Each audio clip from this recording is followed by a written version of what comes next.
నమస్తే.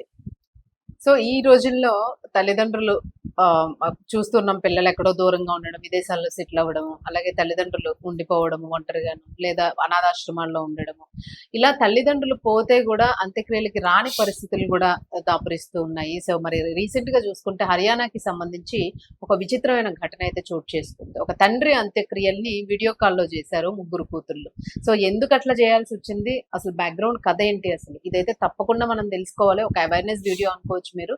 మనతో పాటు సీనియర్ జర్నలిస్ట్ దాము బాలాజీ గారు ఉన్నారు. వారితో మాట్లాడదాం. నమస్తే సార్. నమస్తే. సార్ యాక్చువల్‌గా ఇప్పుడు అందరి ఇళ్లలో యూఎస్ ఎళ్ళేవాళ్ళు ఎవరో ఒకరిద్దరైనా ఉంటూ ఉన్నారు. సో, వాళ్ళు చనిపోయారనంటే వీళ్ళు చాలా మంది అంత్యక్రియలు కూడా రావట్లేదు. ఇట్లా ఫోన్‌లో మాట్లాడాడు, మీరు చేయండి మేము పెద్ద కర్మకొస్తాం అని అనడం. ఇలా చేస్తున్నారు. కానీ దగ్గరున్న వాళ్ళు కూడా కొంతమంది ఈ రోజుల్లో వీడియో కాల్స్‌లోనే చేస్తున్నారని. అంటే పరిస్థితులు అనుకూలించక లేకపోతే ఏంటనుకోవచ్చు మనము? ఈ కథ అసలేంటి? యాక్చువల్‌గా ఇది ఇప్పుడు దేశవ్యాప్తంగా వైరల్ అవుతుంది ఈ సంఘటన. మనకి ఇక్కడ సజ్జనార్ దీని మీద రియాక్ట్ అయ్యారు. చాలా రియాక్ట్ అయ్యి ఆ వీడియోని ఆయన షేర్ చేసి మానవత్వం మంటగలుస్తుంది, చాలా ఘోరమైన పరిస్థితులు ఉన్నాయని ఆయన చాలా ఆవేదనతో చాలా పెద్ద పోస్ట్ పెట్టాడు. అందువల్ల దాని మీద బాగా చర్చ జరుగుతుంది. అందుకని ఇది చర్చించాల్సిన విషయం. ఇది రాబోయే కాలంలో ఇంకా పెద్దగా పెరుగుతుంది. సో ముందుగా ఏం జరిగిందో చెప్పి దాని తర్వాత మనం చర్చిద్దాం. ఇదేంటంటే హర్యానాలో సోనిపట్ అనే ఒక స్మాల్ ప్రాంతం ఉంది, టౌన్ ఉంది. ఈ సోనిపట్ అనేది ఢిల్లీ హర్యానా కారిడార్లో ఉంటుంది అనమాట. సో ఇక్కడ ఒక ఓల్డేజ్ హోమ్ ఉంది. సమాజ్ కళ్యాణ్ శిక్షా సమితి అని ఒక గవర్నమెంట్ సంబంధించిన సంస్థ. గవర్నమెంట్లో అంటే Haryana directorate of social justice and empowerment అనే డిపార్ట్మెంట్ నడుపుతుంది ఈ సంస్థని. ఆనంద్ కుమార్ ఆయన నడుపుతున్నాడు. ఆయన దశాబ్దాలుగా ఈ ఆనంద్ కుమార్ కొన్ని వందల మంది ఓల్డ్ ఏజ్ పీపుల్ని ఆయన ఆధ్వర్యంలో చూసుకుంటున్నాడు. అలాగా ఈ ఓల్డ్ ఏజ్ హోమ్లో 1.5 year బ్యాక్ శివచరణ్ రామ్ రతన్ గుప్తా అనే ఒక మాజీ బిజినెస్ మ్యాన్ జాయిన్ అయ్యాడు భార్యతో కూడా. ఆ భార్య పేరు మీనా, ఈయన ఇద్దరు ఈ ఓల్డ్ ఏజ్ హోమ్లో జాయిన్ అయ్యారు.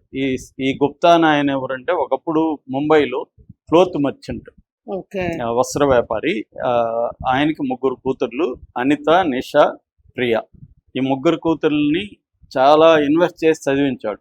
రిచ్గా చిన్నప్పటి నుంచి కాన్వెంట్లు, బెస్ట్ స్కూల్స్, బెస్ట్ కాలేజెస్ అలాగా చదివించాడు. ఈ 3లో కూడా పెద్దమ్మాయి అనిత నేపాల్లో ఉంటుంది, నిషా ఏమో అజాంఘాట్ ఉత్తరప్రదేశ్లో ఉంటుంది, ప్రియా ముంబైలో ఉంటుంది. సో ఇప్పుడు ఈయన భార్య చనిపోయినప్పుడు కూడా పిల్లలు రాలేదని చెప్తున్నారు. ఇప్పుడు ఈయన గత 20 రోజుల నుంచి సీరియస్ అనారోగ్యంలోకి వెళ్ళిపోయాడు. అంతకుముందు ఈయన ఫోన్ ఉండేది, ఫోన్లో కూతురులతో అప్పుడప్పుడు వీడియో కాల్స్లో మాట్లాడేవాడు. అయితే 20 రోజులుగా ఆయన అనారోగ్యంలో అయ్యి మాట్లాడే పరిస్థితి కూడా లేకపోతే ఈ ఆనంద్ కుమార్ నిర్వాహకుడు ఆయన అడ్మిన్ ఉన్నాడు కదా, ఆయన కూతుర్లకి చెప్పాడు, అమ్మ సీరియస్గా ఉంది, మీరు ఒకసారి వచ్చిపోండి అని చెప్పాడు. మా 3కి టైం లేదు, రాలేము, మాకు కుదరదు అని చెప్పారు వాళ్ళు. సరే చనిపోయాడు. ఇప్పుడు మొన్న మంగళవారం 3:40 అర్లీ మార్నింగ్ చనిపోయాడు. చనిపోగానే వీళ్ళు ఫోన్ చేసి చెప్పారు 3 కూతుర్లకి. చెప్పి మీరు వస్తానంటే మేము ఏర్పాట్లు కూడా, అంటే మీకు ఎలా రావాలి ఏంటి అనేది గైడెన్స్ కూడా ఇస్తాము. ఇదే మారుమూల ప్రాంతం కాదు, ఢిల్లీ హర్యానా కారిడార్లోనే ఉంటుంది కాబట్టి హైవే ఉంటుంది, ఇబ్బంది లేదు. మేము మిమ్మల్ని గైడ్ చేస్తాం, మీకు ఏమైనా వెహికల్స్ ప్రొవైడ్ చేయమన్నా చేస్తాము, మీరు రండి అని వీళ్ళు చెప్పారు. వాళ్ళు 3 కూడా మాకు కుదరదన్న అని చెప్పారు. పెద్దమ్మాయి అనిత ఏమో 5,100 రూపాయలు ట్రాన్స్ఫర్ చేసింది వీళ్ళకి. ఆయన అంత్యక్రియలు మీరే చేయండి, చేస్తున్నప్పుడు వీడియో ఆన్ చేసి వీడియో కాల్లో మేము 3 చూస్తాము. 3 ఒక చోట ఉన్నారు, 3 ఒక చోట లేరు, 3 ఆన్ చేస్తారు. 3 కాన్ఫరెన్స్ కాల్, 3 గ్రూప్ కాల్ ఉంటుంది, స్కైప్ కానీ అలాగే. సో మేము జాయిన్ అవుతాము వీడియో కాల్లో, 3 చూస్తామని చెప్పారు. సరే ఇంక వీళ్ళకి ఇలాంటి అలవాటే. ఓల్డ్ ఏజ్ హోమ్లో చాలా మంది అనాథలు కూడా ఉంటారు, ఎవరు లేని వాళ్ళు, వీళ్ళే దహనం చేస్తుంటారు. అలాగే వీళ్ళు 3 కూతుర్లు ఉన్నా వీళ్ళే చేయాల్సి వచ్చింది. సో వీళ్ళు దహనం చేస్తుంటే వాళ్ళు వీడియో కాల్లో 3 చూస్తున్నారు. ఒక అమ్మాయి ఏమో పాప అనిందంట నాన్నని, చిన్నప్పటి నుంచి అలా పిలుస్తుంది. ఇంకొక అమ్మాయి ఏమో ఇంకా ఎంతసేపు అని అడిగిందంట, ఇంకా ఈ కార్యక్రమం ఎంతసేపు అని, అంటే ఏదో నిదానంగా జరుగుతున్నట్టుగా. సో అలాగా మొత్తం ఫినిష్ చేశారు. దాని తర్వాత అస్థికలు ఉంటాయి కదా, బూడిద, అది ఫస్ట్ ఏమో మీరు పెట్టండి మేము వచ్చి తీసుకుంటాము, ఎలాగో అంటే మా దగ్గర ఎట్లాగో తెప్పించుకుంటా ఉన్నారంట. లేదు మళ్ళీ మీరే గంగలో కలిపేసేయండి అది మా తరపున అని చెప్పేశారంట. సో ఆనంద్ కుమార్ ఆయన తీసుకెళ్లి గంగలో కూడా కలిపేశాడు అస్థికులు. ఇప్పుడు ఈ వీడియో మరి ఈ ఓల్డేజ్ హోమ్ వాళ్ళు పెట్టారా, వాళ్ళే పెట్టుంటారు. వాళ్ళే పెట్టుంటారు. అది నెట్లోకి వెళ్ళిపోయింది మొత్తానికి, దేశవ్యాప్తంగా ఇది ఇప్పుడు వైరల్ అవుతుంది. అంటే ఆనంద్ కుమార్ కొంత పెయిన్ బాధపడినట్టుంది. ఎందుకంటే ఈయన పెద్ద ఆయన చెప్పుంటాడు కదా, కూతుర్ని ఎలా పెంచాను, ఇప్పుడు వాళ్ళు నన్ను పట్టించుకోలేదు, ఇవన్నీ చెప్పుకొని ఉంటారు. కాబట్టి ఆయనకి చనిపోయినప్పుడు కూడా వీళ్ళు రాలేదు అనే కోపంతో ఆయన పెట్టాడా తెలియదు. మొత్తానికైతే డిస్కషన్ చేద్దామని కూడా పెట్టుండొచ్చు. ఏదేమైనా సోషల్ మీడియాలోకి అయితే వెళ్ళిపోయి ఇప్పుడు నేషనల్ వైడ్గా మెయిన్ అన్ని పత్రికల్లో కూడా టైమ్స్ ఆఫ్ ఇండియా, హిందూ ఇలాంటి పత్రికల్లో కూడా వస్తుంది. సోషల్ మీడియాలో విపరీతమైన చర్చ జరుగుతుంది. అయితే ఇది అంటే ఇక్కడ మన సజ్జనార్ స్పందించింది కూడా మానవత్వం లేదా అది ఇదని. మనం వ్యక్తిగతంగా చూస్తున్నప్పుడు ఇలాగే అనిపిస్తుంది. అంటే ఇప్పుడు ఫస్ట్ ఆఫ్ ఆల్ మనకు ఒక వెర్షనే తెలుసు, ఆ ముగ్గురు అమ్మాయిలు ఎందుకు రాలేదో, వీళ్ళ మధ్య సంబంధాలు బాగున్నాయా లేవా. ఒక్కొక్కసారి తల్లిదండ్రులు కూడా పిల్లల్ని వేధిస్తుంటారు, ఏజ్ అయినాక నరకం పెడతారు, నరకం చూపించే వాళ్ళు ఉండొచ్చు. అలాంటప్పుడు సంబంధాలు చెడిపోయి వాళ్ళు చనిపోతేనే బాగుండని కోరుకునే పిల్లలు కూడా బోల్డ్ మంది ఉంటారు. సో రెండవది వాళ్ళకి నిజంగానే కుదిరి ఉండకపోవచ్చు, వాళ్ళ ఇష్యూస్ ఏంటో మనకు తెలియదు. కాబట్టి మనం తెలియకుండా అవతల జడ్జి చేయడం కరెక్ట్ కాదు. That is number 1. నెంబర్ 2, వ్యక్తిగతంగా సమస్యను చూస్తే పరిష్కారాలు ఉండవు. ఎప్పుడైనా ఒక సమస్యని ఎందుకు మనం అర్థం చేసుకోవాలంటే ఈ సమస్యను ఎలా సాల్వ్ చేయాలి. ఇది వాళ్ళ ముగ్గురు కూతుర్లకు సంబంధించిన సమస్య కాదు. రేపొద్దున ఇప్పటికే ఇండియాలో లెక్క ప్రకారం దాదాపు 5 మందిలో ఒకరు ముసలివాళ్ళు లోన్లీగా ఉంటున్నారు. ఇప్పుడు మేమున్న అపార్ట్మెంట్లో 2 ముసలివాళ్ళు అలా ఉండేవాళ్ళు. ఇప్పుడు ఒక ఆవిడ కూతుర్లు ఆమె పని చేసుకోలేకపోతే ఇంకా బొత్తిగా తీసుకెళ్ళిపోయారు. ఆమె మరి ఎక్కడికి వెళ్ళిందో మనకు తెలియదు. ఇంకొక ముసలావిడ ఉంది. అలాగా చాలా మంది ముసలివాళ్ళు ఇంట్లలో ఒంటరిగా ఉంటున్నారు. ఆ ఒంటరి ముసలి వాళ్ళని చంపేస్తున్నారు. ఇంగ్లీష్లో no country for old men అనే సినిమా కూడా దీని మీద వచ్చింది. సో ఇలాగా ఉంది. రెండోది పాపులేషన్, ఇప్పుడు మనకి లైఫ్ ఎక్స్పెక్టెన్సీ అంటారు, మన యావరేజ్లో జీవితం ఎంతకాలం ఉంటుందని. ఇండియాలో ఈ లైఫ్ ఎక్స్పెక్టెన్సీ అనేది మగవాళ్ళల్లో 71 సంవత్సరాలు, ఆడవాళ్ళల్లో 74 సంవత్సరాలు. అంటే మీ యావరేజ్లో 74 సంవత్సరాలు ఆడవాళ్ళు బతుకుతున్నారు ఇండియాలో, 71 సంవత్సరాలు మగవాళ్ళు బతుకుతున్నారు. హెల్తీ ఏజ్ ఏమో 58 ఇయర్స్ ఉంది. హెల్తీగా యావరేజ్లో 58 ఇయర్స్ వరకు ఉంటున్నారు. అంటే ఈ లైఫ్ ఎక్స్పెక్టెన్సీ పెరిగింది. మనకి ఇండియా స్వాతంత్ర రాకపోవడం 36 ఉండేది లైఫ్ ఎక్స్పెక్టెన్సీ, ఇవాళ ఆల్మోస్ట్ డబుల్ అయిపోయింది. సో అందుకని ఈ వృద్ధుల సమస్య పెరుగుతుంది. ఒక లెక్క ప్రకారం 2036 నాటికి 23 కోట్ల మంది సీనియర్ సిటిజన్స్ ఇండియాలో ఉంటారు. 2050 నాటికి 38 కోట్ల మంది ఉండబోతున్నారు. సో దీన్ని ఎలా డీల్ చేస్తాం, ఈ ఇష్యూని ఎలా డీల్ చేయాలి? ఇది వ్యక్తులతో సమస్య కాదు. దీని మీద నేను లాంగ్ బ్యాక్ ఒక బుక్ చదివాను, వండర్ఫుల్ బుక్. అది న్యూయార్క్ టైమ్స్ లో బెస్ట్ సెల్లర్ గా ఉండింది. అతుల్ గవాండే అని ఇండియాలో నుంచి అమెరికాకి వెళ్ళి సెటిల్ అయిన ఒక డాక్టర్ రాసిన పుస్తకం. ఇది కంపల్సరీ చదవాలి అందరూ. దీని పేరు ఏంటంటే బీయింగ్ మోర్టల్.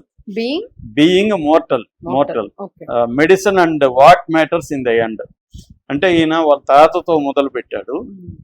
అంటే ఇండియాలో ముసలోళ్ళు వృద్ధాప్యం, అమెరికాలో వృద్ధాప్యం కంపేర్ చేస్తూ రాసిన పుస్తకం. ఆయన అన్ని రకాల ఆప్షన్స్ ని ట్రై చేశాడు. సో ఇక్కడ ఇప్పుడు మనకేందంటే, ఒకటి ఉమ్మడి కుటుంబాలు పోయినాయి, వ్యక్తి కుటుంబం అంటారు, అది కూడా భార్యాభర్తలు కూడా కలిసి ఉండలేని పరిస్థితి వచ్చింది. ఇంకొకటి పెళ్లి చేసుకోలేని తరం ఒకటి బాగా పెరిగింది. పెళ్లి చేసుకున్న పిల్లలు లేని తరం కూడా బాగా పెరుగుతుంది. సో పెద్దవాళ్ళు ఏం చేయాలి? పిల్లల మీద ఆధారపడలేరు. ఎందుకంటే వాళ్ళ పిల్లల్ని, ఇప్పుడు ఫర్ ఎగ్జాంపుల్ ఒక వ్యక్తికి 75-80 వచ్చాయనుకో, వాళ్ళ కూతుర్లకు కూడా 50-60 వచ్చేస్తాయి. వాళ్ళు వాళ్ళ పిల్లలకి పిల్లలు పుడతారు కదా, ఈ పిల్లల్ని తల్లిదండ్రుల దగ్గర వదిలేసి వాళ్ళు ఎక్కడ ఉంటారు? ఆల్రెడీ వీళ్ళ మనవరాలను చూసుకోవాలి, మళ్ళీ పెద్దోళ్ళని చూసుకో. ఈ పెద్దోళ్ళు ఏమన్నా వీళ్ళకి హెల్పింగ్ లో ఉంటారంటే వీళ్ళకి టార్చర్ లాగా బిహేవ్ చేస్తున్నారు. ఇంట్లో కూర్చొని ఇది చెయ్యొద్దు, అది ఎందుకు చేస్తున్నా, టార్చర్ చేస్తూ ఉంటారు. సో ఆ టార్చర్ పడాలా, వీళ్ళకి నడువు నొప్పులు, మోకాళ్ళ నొప్పులు అన్ని వచ్చుంటాయి. ఇవన్నీ చూసుకుంటూ, పిల్లల్ని చూసుకుంటూ, వాళ్ళని చూసుకోవాలనేది ఇప్పుడు 3 జనరేషన్స్ నరకంగా ఉంటది. ఏది ఇక్కడ ఉండేవాళ్ళకి. లేదా ఆస్ట్రేలియాలో, అమెరికాలో ఉండే పాపులేషన్ కూడా తక్కువ లేదు. సో వాళ్ళు అక్కడ ఉన్నారనుకో, ఇండియన్ అమెరికన్స్ దాదాపు 54 లక్షల మంది ఉన్నారు, లేకపోతే గల్ఫ్లో ఉంటారు, 1 కోటి మంది గల్ఫ్లో ఉన్నారు. విదేశాల్లో ఉండే వాళ్ళకైతే అస్సలు సాధ్యం కాదు. మరి ఈ పాపులేషన్ పెరుగుతున్న పాపులేషన్ ఎలా ట్రీట్ చేయాలి? ఇది ఎమోషనల్ గాను మోరల్ యాంగిల్లో మనం అడ్రస్ చేయకూడదు. అడ్రస్ చేస్తే పరిష్కారం ఉండదు. ఎంతసేపు నువ్వు మానవత్వం అనుకుంటుంటే దీనికి పరిష్కారం ఏంటి? సజ్జనారు కూడా మానవత్వం కంటే దీనికి పరిష్కారం ఏంటో చెప్పగలగాలి ఆయన ఒక అధికారిగా. దీనికి పరిష్కారం చెప్పాలి తప్ప ఇది మానవత్వం అని చెదరించుకునే పద్ధతులు మాట్లాడడంలో ఉపయోగం లేదు. సో దీనికి పరిష్కారం ఒకటి ఈ బుక్ లో రాసింది కూడా ఏంటంటే మంచి ఓల్డేజ్ హోమ్లే పరిష్కారం అని రాశాడు ఆయన. అల్టిమేట్ గా క్వాలిటీ లైఫ్ అంటే ఆ ఏజ్ లో క్వాలిటీ లైఫ్ ఉండాలి అంటే మెడికల్ గా వాళ్ళకి ఇది ఉండాలి, ఇండిపెండెన్స్ ఉండాలి, సెక్యూరిటీ ఉండాలి. ఇవి ఇంపార్టెంట్. ఇవి ప్రొవైడ్ చేసే అసిస్టెడ్ హోమ్స్ అని పేరు పెట్టారు ఈ మధ్య. అసిస్టెడ్ హోమ్స్ వాళ్ళకి ఇండియాలో కూడా పెరుగుతున్నాయి. యాక్చువల్గా రిచ్ హోమ్స్ కూడా డబ్బులు ఉంటే మంచి అన్ని సౌకర్యాలు, మెడిసిన్ అన్ని ఉంటూ కొంత వాళ్ళకి కమ్యూనిటీ లైఫ్ కూడా ఏర్పడుతూ ఉండాలి.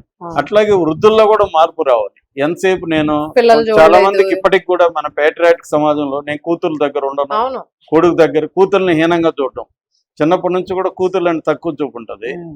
ఏజ్ అయిపోయినాక కూతుర్ల దగ్గర ఉండాల్సిన కర్మ ఏర్పడిందని కూతుర్లని టార్చర్ పెట్టారు, కొడుకు దగ్గర జాగ్రత్తగా ఉంటారు, కోడల దగ్గర భయం ఉంటది, కూతుర్లని వేధిస్తుంటారు. సో ఇలాంటి రంగనాయకం కూడా ఇలాగే మంచి బుక్ రాసింది వృద్ధాప్యం మీద, వృద్ధుల మీద. అంటే వృద్ధుల్లో కూడా మార్పు తీసుకురావాలి, ఎడ్యుకేషన్ లో చేయాలి. రెండోది ఏంటి, వీళ్ళేమో చిన్నప్పటి నుంచి వాళ్ళని అమెరికాకు పంపించే కార్యక్రమంలో ఉంటారు తల్లిదండ్రులు. మరి అప్పుడు ఆలోచించరా వీళ్ళు అమెరికాకి వెళ్తే మనం ఎలాగా, అది ఆలోచించుకోవాలి కదా. అది లేకుండా వాళ్ళు నేను అమెరికా వీళ్ళు వద్దన్నా కూడా చాలా మంది నువ్వు అమెరికాకి వెళ్ళు, నువ్వు ఇక్కడ చదవద్దు, అమెరికా బలవంతంగా వీళ్ళని చదివించి వాళ్ళని డబ్బులు ఎంత కావాలో పెట్టుకో అని చెప్పి పంపించేసి చేస్తున్నారు. అందుకే ఏంటంటే ప్లానింగ్ ఇంపార్టెంట్. కొంత సమయం వచ్చిన తర్వాత మనం కూడా ఆలోచన విధానం మారాలి, సింగిల్ గా ప్రిపేర్ అయిపోవాలి. దానికి సంబంధించి నువ్వు ప్లానింగ్ లో డబ్బులు కూడా సేవ్ చేసుకోవాలి. నువ్వు పిల్లలకి మొత్తం ఇచ్చేసి ఆస్తులు పంపకం చేసి వాళ్ళ మీద డిపెండ్ అయితే వాళ్ళకి ఇవ్వాలనిపించదు, వాళ్ళ సమస్యలు వాళ్ళకు ఉంటాయి. మనం ఇప్పుడు జడ్జి చేయడం వల్ల ఉపయోగం లేదు, సమస్యను ఎలా పరిష్కరిస్తాం. అందుకది ఇన్స్టిట్యూషన్ సమస్య. రెండోది గవర్నమెంట్ వైపు నుంచి కూడా మంచి హోమ్స్ క్రియేట్ చేయడం, పేదలకి లేని వాళ్ళకి చేయడం అవసరం. అలాగే ఎందుకంటే గవర్నమెంట్ అనుకుంటే చాలా మంది డబ్బులు ఇస్తారు కూడా, కలెక్షన్ కూడా పెద్ద చాలా మంది వృద్ధుల కోసం డబ్బులు ఇచ్చేవాళ్ళు బోల్డ్ మంది అంటారు. దాన్ని ఆర్గనైజ్ చేసి పెట్టగలిగితే ఇవి చేయాలి, ఇన్స్టిట్యూషనలైజ్ చేసి ఇష్యూని సాల్వ్ చేయాలి తప్ప వ్యక్తిగతంగా ఎవరినో మనం వీడియో పెట్టి వాళ్ళని బదనాం చేసి కూతుర్లు చూడు ఇంత దుర్మార్గం ఉన్నారు అని జడ్జి చేయడం చాలా సులభం. కానీ నిర్మించడం నువ్వేం చేయబోతున్నావు, నువ్వేం చేస్తున్నావు అనేది ఇంపార్టెంట్. సో అట్లా సజ్జనార్ లాంటి వాళ్ళు కూడా మోరల్ యాంగిల్లో చెప్పడం కాకుండా ఆయన చెప్పడం మంచిదైంది, డిస్కషన్ వచ్చింది. కానీ దానికి సొల్యూషన్ ఏంటి, మాస్ స్కేల్లో సొల్యూషన్ ఇవ్వాలి, ఇండివిజువల్ స్కేల్ కాదు. సో సొసైటీ వ్యవస్థీకృతంగా దీన్ని ఎలా సాల్వ్ చేయాలి, ఆ యాంగిల్లో ఈ బుక్ బాగా రాశారు. నేను చెప్పిన బీయింగ్ మార్టల్ అనే పుస్తకంలో ఆయన ప్రాక్టికల్ గా ఆయన ఎందుకంటే అదే వృత్తిలో ఉన్నాడు ఆయన, వాళ్ళని డాక్టరు చాలా రీసెర్చ్ చేసి రాసిన పుస్తకం. సో అలాగే ఇప్పుడు లిటరేచర్ కూడా దీని మీద వస్తుంది, చాలా హోమ్స్ వస్తున్నాయి హైదరాబాద్ చుట్టుపక్కల కూడా. అసిస్టెడ్ హోమ్స్ అనేవి బాగా పెరుగుతున్నాయి అన్ని రకాల సౌకర్యాలుగా. అయితే దీనికి సంబంధించి కొంత డబ్బులు ఉన్న వాళ్ళు, మిడిల్ క్లాస్ వాళ్ళు, పిల్లల మీద నువ్వు ఎంత పెడుతున్నావు, నీ మీద నీ భార్య మీద కూడా నువ్వు ఇన్వెస్ట్ చేసుకొని నువ్వు ఫ్యూచర్ కి ప్లాన్ చేసుకో. మనం 60 తర్వాత సపరేట్ చేసేసుకొని ఆ ఏజ్ కి వచ్చేసరికి నాకు ఎంత బడ్జెట్ అవ్వచ్చు, ఒకవేళ మనకు తెలియకపోతే ఒక ఫైనాన్షియల్ ప్లానర్ ని అడిగినా చెప్తారు. సో నీకు ఒక 20 ఏళ్ళు 30 ఏళ్ళ తర్వాత ఇంకొక 30 ఏళ్ళు 20 ఏళ్ళు బతకాలంటే ఏమేమి కావాలి దాన్ని నువ్వు ప్లాన్ చేసుకో, ముందుగా ప్లాన్ చేసుకుంటే ఇది బెస్ట్ అనమాట. అప్పుడు ఈ గొడవలు రావు, పిల్లలు అప్పుడప్పుడు వస్తారు, సరదాగా గడుపుతారు, లేకపోతే వీడియో కాల్స్, చనిపోతే వాళ్ళు వస్తే వస్తారు లేకపోతే లేదు, వాళ్ళ సౌకర్యం. ఇంకా అది కుదరదు, మారుతున్న సొసైటీకి అనుగుణంగా మారాలి. ఇదేమి ఇప్పుడుది కాదండి, గతంలో కూడా అందరూ ఊర్లలో జాబ్లు ఏముంటాయి, అప్పుడు కూడా హైదరాబాదు నగరానికి వెళ్ళలేదా, అప్పుడు కూడా వెళ్ళారు కదా. కాబట్టి అప్పుడు కూడా ఉంది, ఇప్పుడు ఇంకొంత పెరిగింది ఇష్యూ, అంతకంటే ఏం లేదు. దీన్ని సెంటిమెంటలైజ్ చేయడం, మోరల్ యాంగిల్లో డిస్కస్ చేయడం రాంగ్. దీన్ని రియల్ గా అడ్రస్ చేయాలి, ఇది పెరగబోయే సమస్య. ఎందుకంటే నేను చెప్పినట్టుగా 2050 నాటికి 38 కోట్ల మంది వృద్ధులు ఇండియాలో ఉండబోతున్నారు. అంటే చాలా దేశాల పాపులేషన్ కంటే అతి పెద్దది. సో ఈ పాపులేషన్ ని నువ్వు ఎలా అడ్రస్ చేయబోతున్నావు? అవును. వాళ్ళని ప్రొడక్టివ్ గా వాడుకోవాలి. మళ్ళీ అంతే. ముసలి వాళ్ళు ఇప్పుడు 60 ఏళ్ళ అనేది పెద్ద ఏజ్ కాదు, ఇప్పుడు యంగ్ ఓల్డ్ ఓల్డ్ అని కూడా కాన్సెప్ట్లు వచ్చాయి. అవునవును. అంటే 75-80 వరకు యంగ్ ఓల్డ్ అనమాట. వాళ్ళ దగ్గర కూడా ప్రొడక్షన్ ఏం తీసుకోవచ్చు. అవును. వాళ్ళకి కూడా నేను డెత్ కోసం వెయిట్ చేస్తున్నాను ఫీలింగ్ లేకుండా నేను కూడా కాంట్రిబ్యూట్ చేస్తున్నాను, అవును. నేను కూడా ఉపయోగపడుతున్నాను అవును. అన్న ఒక దీన్ని క్రియేట్ చేయాలి. సో ఇది సొసైటీ అట్ లార్జ్ ఆలోచించాల్సిన విషయం తప్ప ఇండివిజువల్స్ ని మనం బ్లేమ్ చేయడం కరెక్ట్ కాదు. Yes, sir. Thank you.